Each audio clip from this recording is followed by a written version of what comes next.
G'day everyone, welcome back to the channel. So in a last resort, I've had to, and you'll see why it was a last resort in the video, I've been turning some end grain bowls. You'll learn why I predominantly and everyone else should try and turn side grain material. I know end grain has its place in certain pieces like boxes and things like that, but as you'll see, the struggle is real. I hope you enjoyed the video. So I had this big chunk of a biscuit, or I call it a cookie. So the tree was growing up this way and they just cut slabs out of them. People turn them into coffee tables and bits and bobs. I had a little slither down in the backyard here, so I chopped it up and to get some bowls out of it. So it looked quite secondhand, had a lot of rot into this centerpiece here where I had to discard this chunk here. I could put a board underneath and do all that jazz and put some epoxy in there, some resin, but that might come at a later date. But yeah, so that's what it sort of looked like, and then that's the beautiful grain on the inside. I still obviously prefer to turn side grain material all the time, as you'll see in just a sec how brutal this material can be. So I've just got the wood screw on here with this little packer. It's actually one of my fence posts. So 7.5mm drill bit to feed it on.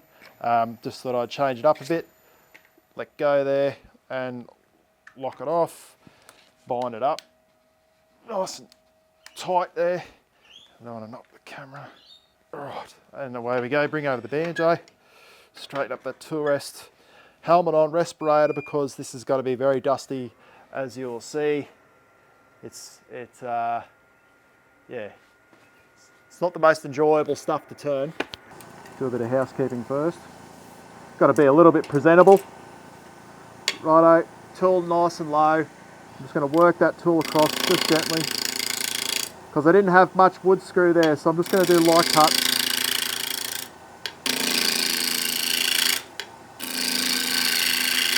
It's chipping out a bit, so I'm just going to come back the other way. And that gives me a point to work to, so I'm just going to now work that down.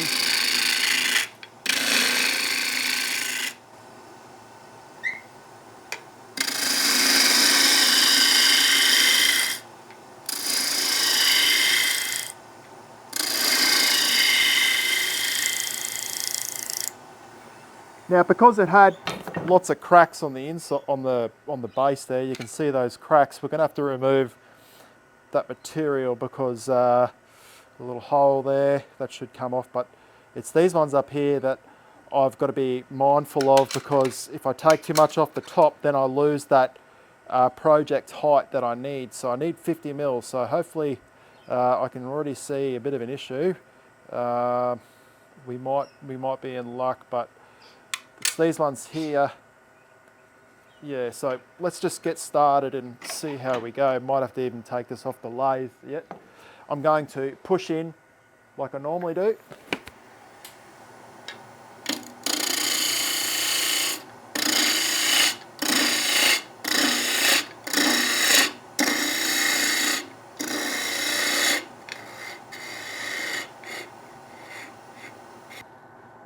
So we've still got some cracks on the sides here, so I'll have to get rid of those. They can't stay like that. That's no good. So we'll keep working our way down a little bit more. Bring that banjo over a bit. Take about 5mm off. Oops.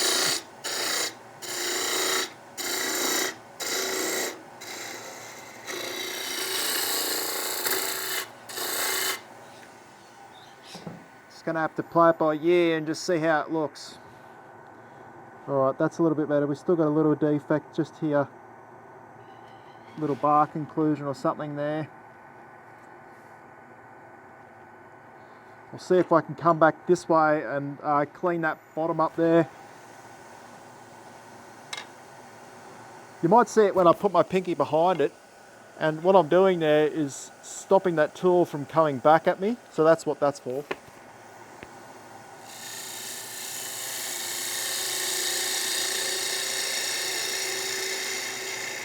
Just got to clean all that sort of end grain material up a bit, so it looks a little bit better. Alright, that's heaps better. Righto, tool rest up, centre height. Gonna mark this mark this base, excuse me. You can see how, like, when you turn the end grain, it's just not the same. So I'll do a comparison here, hold on. So that's end grain there. That's normal side grain that we normally turn, so, you know, that's the difference. Now I've got shavings everywhere.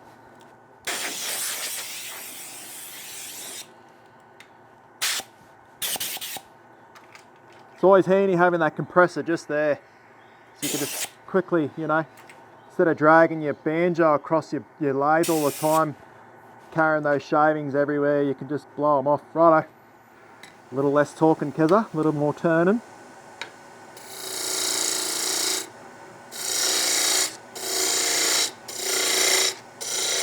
Look at that, unreal.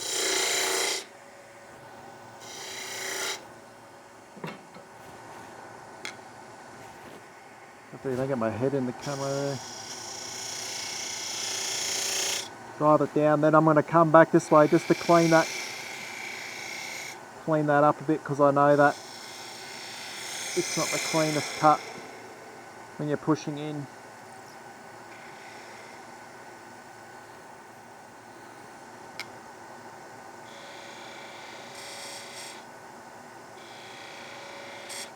Righto.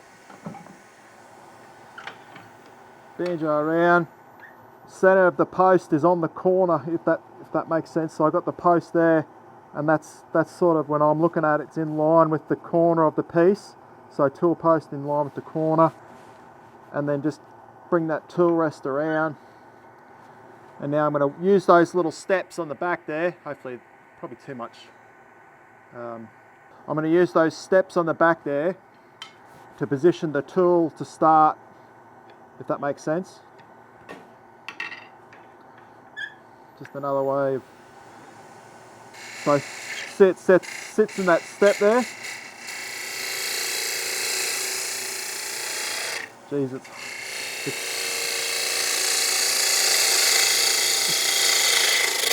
it's hard, eh? Like you can probably see and imagine.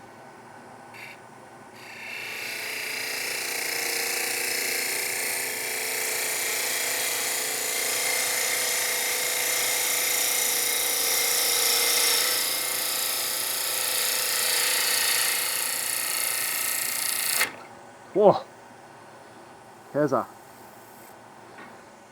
A little bit too much pushy.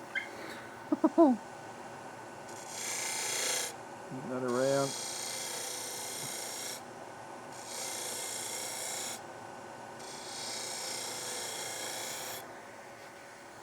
See, when I was pushing too hard, then you just come off the piece. Not ideal.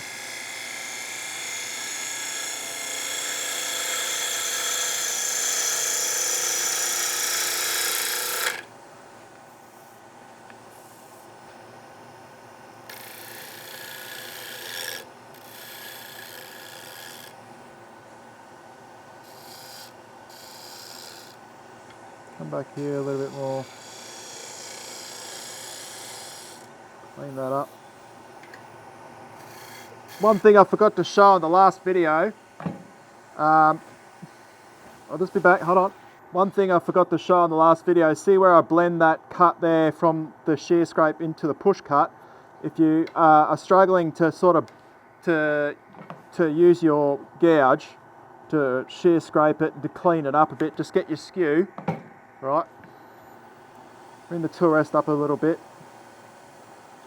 and just hold your skew tight.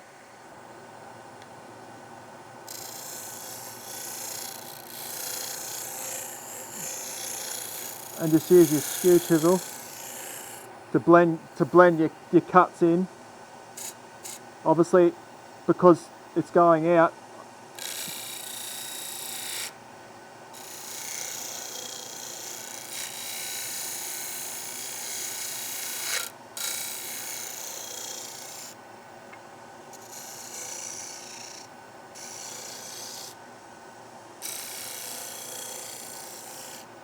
There you go.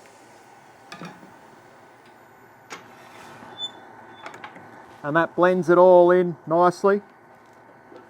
Dust extractor.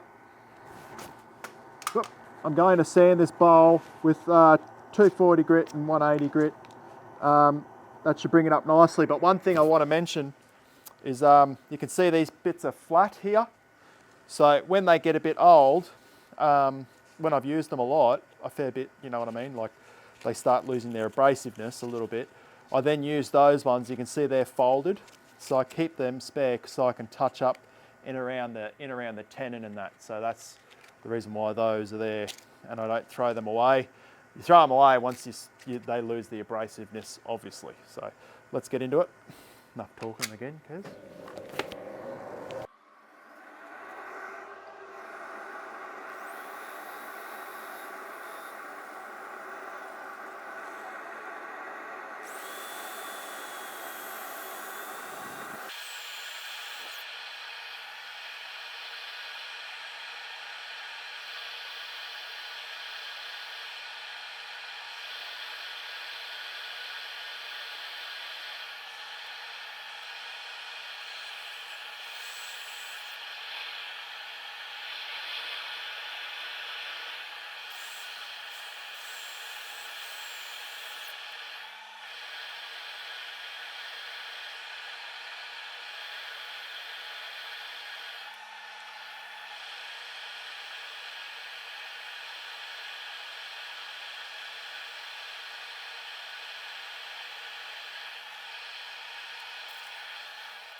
All right, lock the headstock off. Take the little bowl off here. Cute little bowl, isn't it? Not bad. This guy here, I don't know if you can see that little crack there. This little crack is we're gonna have to take that height down a little bit, but that's not, you know, that's the little packer here. I don't know if you saw that before. Little little packer Double-Ended. Put that on. Now I want to take this off. You've seen all this before. Now I'm going to push in with my thumb like so to make sure it's really centered in the chuck. Lock that chuck down. Now this is where the fun begins. Bit of crap mess. Constantly blowing the lathe off, cleaning things up. Righto, so I'm going to clean the face up. Just going to use this little 1/2-inch bowl gouge here, Woodcut tools. You can see that I am due for a replacement tip, so I'm just going to, like I said, clean the face up, and you'll see just how brutal this is now to turn. Just taking it down. Now I'm going to come back the other way.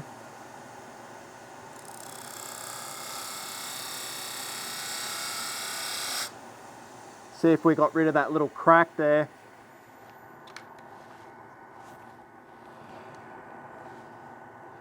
Little bit there, little bit of a chip out there. Just got to be careful, a bit more.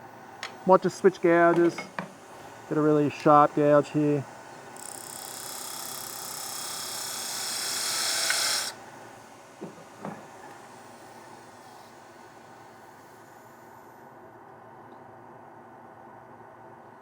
Still that little bit of that chip out just there, but we might be able to just sand that off.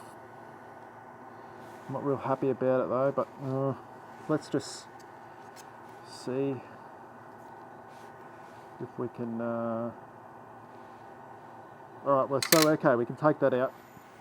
It's still within the project guidelines, so we'll get rid of it. Swing it in so I can get a nice little tapered little foot in there. One thing that I don't talk enough about is that edge now is razor sharp. I've cut my hands so many times, so I'm just going to take the edge off real quick. Just going to sand that edge back because I've sliced my fingers on edges all the time. So, all right, so let's get stuck in. to turning this inside to rest up a bit there. How's that feel? Oh geez, it's hard.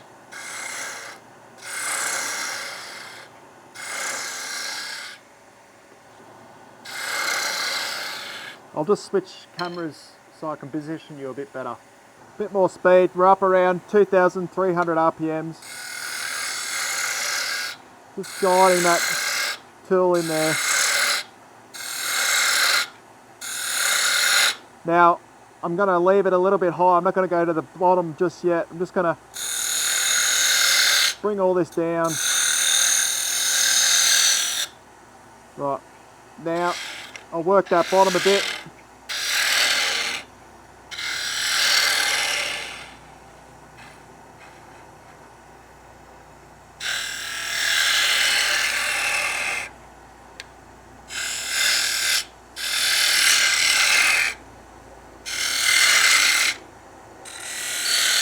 Leave that step there, switch to a nice sharp gouge, drop the speed just a touch, pressure down on the gouge, down to the floor there, that's nice, nice clean cut, I'll show you. It's always nice having a few gouges, you can see that there, there's absolutely no torn grain in that whatsoever. Beautiful, righto. Now let's switch to the bottom bowl gouge. Come in here. It's just so dusty. You can just, like, it's yeah, it's not something that I would. It's not something that I would do all the time if you had the choice. It's only because I've had that timber there for years and I never knew what I should do with it. Just going to adjust this light. There we go.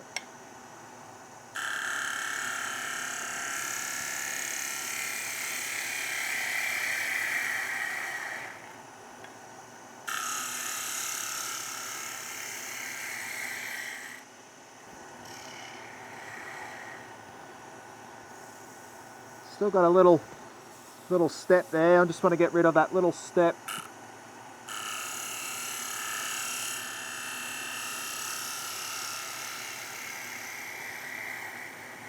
Roll it over towards the end there. No pimple, that's nice.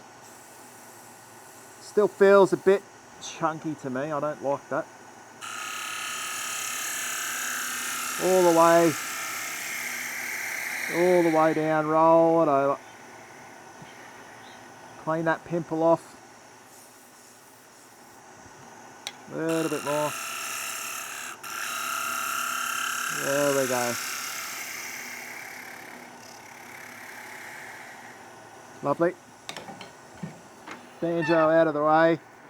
Dust extractor back. Now I've got this little 2-inch little sanding head. I've got 180 grit just here, fresh little 180 grit. It's 180 grit, not 80. I just wrote 8 on it. I don't use 80 grit. That'll in reverse. Dust extractor on. That was really hard then. Harder than what I like to turn.